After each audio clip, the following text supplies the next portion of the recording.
Franz کافکا کی تحریریں بہت آسان بھی ہیں اور بہت دلچسپ بھی۔ میں جب بھی ان رائٹنگز کو اسٹڈی کرتا ہوں تو یقین کیجئے مجھے بہت لطف آتا ہے۔ مجھے اس وقت حیرت ہوتی ہے جب ان کے متعلق کہا جاتا ہے کہ وہ بہت مشکل لکھتے ہیں۔ جرمن ادیب فرانز کافکا بالکل مشکل نہیں لکھتے، البتہ ان کی دنیا جادوئی دنیا ہوتی ہے۔ لیکن کافکا کے ہر تحریر میں ہمیں ان کے اندر کا آدمی ملتا ہے۔ اب سب سے پہلے ان کے مشہور ناول میٹامورفوسس کو لیتے ہیں۔ اس میں ایک صبح ایک نوجوان شخص جب اپنی نیند سے بیدار ہوتا ہے تو وہ اپنے آپ کو کاکروچ کی صورت میں پاتا ہے۔ یوں اس کے خاندان کے لوگ بھی اس وقت چیخ پڑتے ہیں جب ان کو یقین ہو جاتا ہے کہ گریگر اب کیکروچ میں بدل چکا ہے۔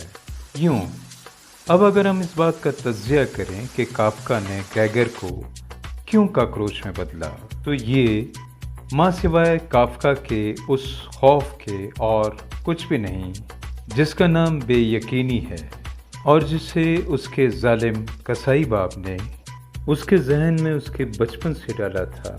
کافکا کا ایک دوسرا ناول ہے دی ٹرائل۔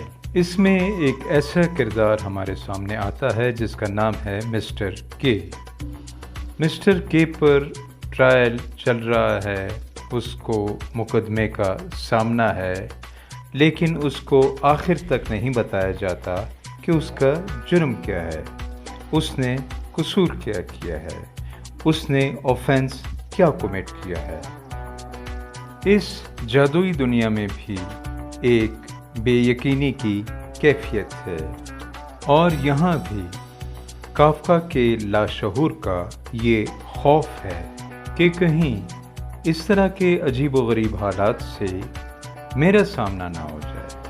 اب آتے ہیں کافکا کی ایک مشہور کہانی کی طرف جس کا نام ہے اے کنٹری ڈاکٹر۔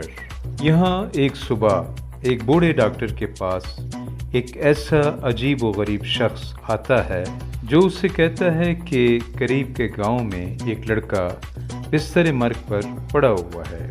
ڈاکٹر کا اپنا گھوڑا مر چکا ہوتا ہے، اس لیے اسے ایسے 2 گھوڑے دیے جاتے ہیں جو ایک بگی میں اسے گاؤں میں اس بیمار لڑکے کے پاس لے جاتے ہیں۔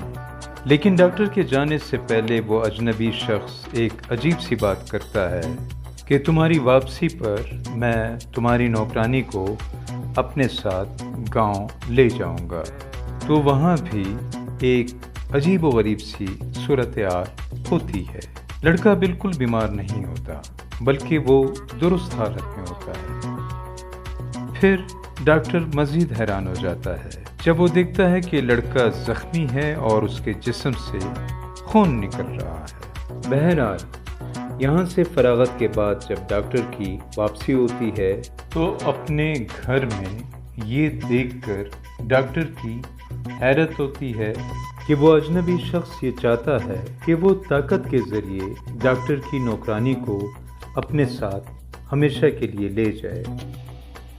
اب یہاں کافکا کے کرٹکس یہ کہتے ہیں کہ فرانز کافکا ایک کمزور قسم کا شخص تھا، ایک بیمار شخص، اور اسے خوف رہتا تھا کہ کہیں وہ اپنی جنسی آسودگی کے لیے کسی کے ساتھ زبردستی نہ کرے اور پکڑا نہ جائے اور بدنامی نہ ہو۔ کافکا کی جادوئی دنیا در حقیقت اس کے لاشعور کی دنیا ہے اور اس کے اندر کے بے شمار خوف ہیں جو کافکا کی مخصوص ذہنی حساسیت اور اس کے خاندان کی حالت سے اسے درپیش تھی اور وہ خود کو بہت غیر محفوظ محسوس کرتا تھا۔